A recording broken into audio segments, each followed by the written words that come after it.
നമ്മൾ വയനാട്ടിലെയും ചേലക്കരയിലെയും വോട്ടെടുപ്പിന് പിന്നാലെ കൂട്ടിയും കിഴിച്ചും മുന്നണികൾ നെടുവീർപ്പിടുകയാണ്. വയനാട്ടിൽ ചരിത്രത്തിലെ ഏറ്റവും കുറഞ്ഞ പോളിംഗ് രേഖപ്പെടുത്തിയതിന്റെ ഞെട്ടലിലാണ് യഥാർത്ഥത്തിൽ മുന്നണികൾ. അവസാന കണക്കുകൂട്ടലനുസരിച്ച് 6.41% കുറവാണ് വയനാട്ടിൽ രേഖപ്പെടുത്തിയിരിക്കുന്നത്. അതേസമയം ചേലക്കരയിൽ ഉജ്ജ്വല വിജയം നേടുമെന്ന ആത്മവിശ്വാസത്തിലാണ് LDFും UDFും. സായികുമാർ ചേരുന്നു ചേലക്കരയിലെ വിവരങ്ങളുമായി. ദീപക് മോഹൻ ചേരുന്നുണ്ട് വയനാട്ടിലെ വിവരങ്ങളുമായി. ആദ്യം സായികുമാറിലേക്ക് പോകാം. സായികുമാർ, ചേലക്കരയിൽ ഏകദേശം 4.5% ഇടിവാണ് പോളിംഗിൽ ഉണ്ടായിരിക്കുന്നത്. ആ പോളിംഗിലെ ഇടിവ് ആരുടെ വോട്ടർ ആരുടെ പെട്ടിയിൽ എത്തിയിട്ടില്ല എന്നാണ് മുന്നണികൾ കണക്ക് കൂട്ടുന്നത്. LDFിന് ഇപ്പോഴും ആത്മവിശ്വാസമുണ്ട്. അതേസമയം UDF തങ്ങളുടെ വോട്ടുകളെല്ലാം പെട്ടിയിലാക്കി എന്നൊരു ആത്മവിശ്വാസം പുലർത്തുകയും ചെയ്യുന്നുണ്ട്. NDAയ്ക്കും സമാനമായ ആത്മവിശ്വാസമുണ്ടെന്ന് മനസ്സിലാക്കുന്നു. എന്നാലും പോളിംഗ് ശതമാനത്തിലെ ഇടിവ് ഏത് മുന്നണിയുടെ നെഞ്ചിടിപ്പാണ് കൂടുതൽ ഏറ്റുന്നത് സായികുമാർ? തീർച്ചയായും ഡോക്ടർ അരുൺകുമാർ, ഇടത് വലത് മുന്നണികളുടെ നെഞ്ചിടിപ്പ് തന്നെയാണ് ഈ പോളിംഗ് ശതമാനത്തിലെ കണക്കുകൾ പുറത്തു വരുമ്പോൾ അത് കൂടുതലായി ഏറ്റുന്നത്. പ്രത്യേകിച്ച് UDF പ്രതീക്ഷിച്ചത് ഇതിനേക്കാൾ കൂടുതൽ പോളിംഗ് ശതമാനം ഉണ്ടാകും. ഒരു 78-79% വരെ പോയേക്കാം എന്ന ഒരു പ്രതീക്ഷ UDF ക്യാമ്പിൽ ഉണ്ടായിരുന്നു. പക്ഷേ അവിടേക്ക് എത്താത്തത് അവർക്ക് വലിയ ആശങ്ക ഉണ്ടാക്കുന്നുണ്ട് എന്നുള്ളതാണ് യാഥാർത്ഥ്യം. കാരണം അത്രമാത്രം വലിയ പ്രവർത്തനം അവർ നടത്തി, വലിയ ക്യാമ്പയിൻ നടത്തി, പ്രചാരണത്തിൽ കൊണ്ടുപിടിച്ച് ഇതുവരെ ചേലക്കര കാണാത്ത തരത്തിലുള്ള പ്രചാരണം നടത്തി. പക്ഷേ പോളിംഗ് പെർസെൻറ്റേജ് അവർ പ്രതീക്ഷിച്ചത്ര ഉയർന്നിട്ടില്ല എന്നുള്ളത് നേതാക്കൾ ഇപ്പോൾ തുറന്നു പറയുന്നുണ്ട്. LDFും ഇത് ഉപതെരഞ്ഞെടുപ്പായതുകൊണ്ട് തന്നെ ഇത് മികച്ച പോളിംഗ് എന്ന് LDF കേന്ദ്രങ്ങളും പറയുന്നുണ്ട്. പോളിംഗ് ശതമാനം കുറഞ്ഞത് യഥാർത്ഥത്തിൽ ആശങ്ക കൂടുതലുണ്ടാക്കിയിട്ടുള്ളത് UDF ക്യാമ്പിലാണ് എന്ന് പറയേണ്ടി വരും. പക്ഷേ വലിയ വിജയപ്രതീക്ഷ ഇപ്പോഴും അവർ പങ്കുവയ്ക്കുന്നുണ്ട്. ഒരു 5000-ൽ കുറവ് വോട്ടിനെങ്കിലും വിജയിക്കും എന്ന് തന്നെയാണ് ഇപ്പോഴും നേതാക്കളോട് സംസാരിക്കുമ്പോൾ അവർ പറയുന്നത്. അതിൽ അവർ പറയുന്ന പ്രധാനപ്പെട്ട കാരണം സർക്കാർ വിരുദ്ധ വികാരം അടിത്തട്ടിലുണ്ടായിരുന്നു. സ്ത്രീ വോട്ടർമാരാണ് കൂടുതലായും പോളിംഗ് ബൂത്തിലേക്ക് എത്തിയിട്ടുള്ളത്. അവർക്കിടയിലാണ് ഈ വിരുദ്ധ വികാരം ഉണ്ടെങ്കിൽ അത് കൂടുതലായി പ്രകടിപ്പിക്കേണ്ടത് സ്ത്രീ വോട്ടർമാരാണ്.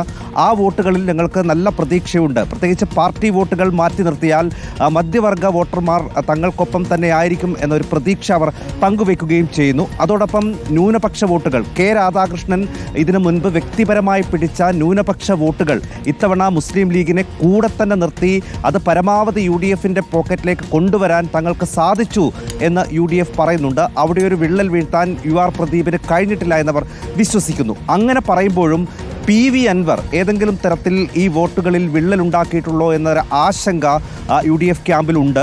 കാരണം SDPI ഒക്കെ പരസ്യമായി തന്നെ PV അൻവറിൻ്റെ DMKക്ക് പിന്തുണ പ്രഖ്യാപിച്ചിരുന്നു. അവർക്ക് 2000-ൽ കൂടുതൽ വോട്ടുകൾ ഉണ്ട് എന്നാണ് UDF നേതാക്കൾ തന്നെ പറയുന്നത്.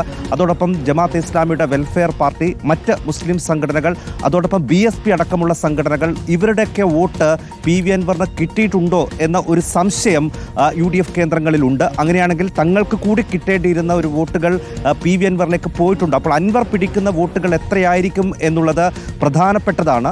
പക്ഷേ CPM കേന്ദ്രങ്ങൾ പറയുന്നത് PV അൻവർ ഒരു ഇമ്പാക്റ്റും ഇവിടെ ഉണ്ടാക്കിയിട്ടില്ല എന്ന് തന്നെയാണ്. തങ്ങളുടെ സംഘടനാ സംവിധാനം കൃത്യമായി പ്രവർത്തിച്ചിട്ടുണ്ട്. അതിലവർ പറയുന്നത് ആദ്യഘട്ടത്തിൽ ഒരു കടുത്ത മത്സരം എന്നുള്ളൊരു പ്രതീതി, പിന്നീട് അങ്ങോട്ട് പ്രചാരണം പോകുമ്പോൾ രമ്യ ഹരിദാസ് ജയിക്കാൻ പോകുന്നു എന്ന തരത്തിൽ വലിയൊരു ഹൈപ്പ് ഉണ്ടായത് ഇടത് കേന്ദ്രങ്ങളെ കൂടുതൽ ജാഗരൂകരാക്കിയിട്ടുണ്ട്. അതുകൊണ്ട് അവസാന ഘട്ടത്തിലെത്തുമ്പോൾ സംഘടനാ സംവിധാനം പൂർണ്ണമായി പ്രവർത്തിക്കുകയും ചെയ്തു. അതുകൊണ്ട് തങ്ങളുടെ വോട്ടുകൾ എവിടെയും നഷ്ടപ്പെട്ടിട്ടില്ല. ദേശമംഗലത്തായാലും വരവൂരായാലും തങ്ങൾ കൃത്യമായി പ്രവർത്തിച്ചിട്ടുണ്ട്. അത് പോളിംഗ് പെർസെൻറ്റേജിൽ കാണുകയും ചെയ്യുന്നു. UDFും അത് സമ്മതിക്കുന്നുണ്ട്. നമ്മൾ സംസാരിക്കുമ്പോൾ അവർ പറയുന്നത് അവസാന ഘട്ടത്തിൽ രമ്യ ജയിക്കാൻ പോകുന്നു എന്ന ക്യാമ്പയിൻ വലിയ രീതിയിൽ ഉണ്ടായത് ഇടത് കേന്ദ്രങ്ങളിൽ കൂടുതൽ ഊർജ്ജസ്വലമാക്കിയിട്ടുണ്ട് എന്നത് ഇന്നലത്തെ അവരുടെ പ്രവർത്തനം കാണുമ്പോൾ ഞങ്ങൾക്ക് മനസ്സിലായി എന്ന് UDF നേതാക്കൾ നമ്മളോട് സംസാരിക്കുമ്പോൾ പറയുകയും ചെയ്യുന്നുണ്ട്. എന്തായാലും ഇരു മുന്നണികളും വിജയപ്രതീക്ഷയിൽ തന്നെയാണ് ഇപ്പോഴും ഉള്ളത്. BJP ആകട്ടെ എന്തായാലും കഴിഞ്ഞ തവണത്തേക്കാൾ വോട്ട് ശതമാനം ഉയർത്തും എന്ന് ഉറപ്പിച്ചു പറയുന്നു. അതോടൊപ്പം അവർ പറയുന്നത് നിങ്ങൾ കണ്ടതുപോലെ ആയിരിക്കും ഒരു ത്രികോണ മത്സരം തന്നെ ഞങ്ങളിവിടെ ഉണ്ടാക്കിയിട്ടുണ്ട്. ഒരുപക്ഷെ ട്രെൻഡ് അനുകൂലമാണെങ്കിൽ വിജയിക്കും എന്നൊക്കെ അവർ പറയുന്നുണ്ടെങ്കിലും BJP വോട്ട് ശതമാനം കൂട്ടും എന്ന വിശ്വാസത്തിൽ തന്നെയാണ് അവരും ഉള്ളത്. ഈ രണ്ട് മുന്നണികളെ സംബന്ധിച്ചും PV അൻവർ പിടിച്ചത് ആരുടെ വോട്ടുകളായിരിക്കും, കൂടുതൽ വോട്ടുകൾ പിടിച്ചിട്ടുണ്ടെങ്കിൽ അത് ആർക്കാണ് നഷ്ടമുണ്ടാവുക എന്നുള്ളതാണ് ഇപ്പോൾ അവരെ കുഴക്കുന്ന ചോദ്യം. ഡോക്ടർ അരുൺകുമാർ. ഓക്കെ, സായികുമാറാണ് വിവരങ്ങൾ നൽകിയത്. ചേലക്കരയിൽ 4.5% ഇടിവാണ്.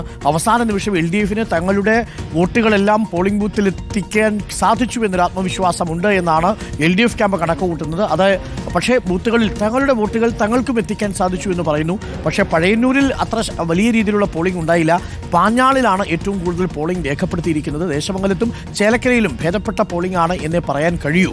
അപ്പോൾ LDF-ന്റെ ആണോ UDF-ന്റെ ആണോ ആരുടെ വോട്ടുകളാണ് നഷ്ടപ്പെട്ടത് എന്നതിനെ ആശ്രയിച്ചിരിക്കും.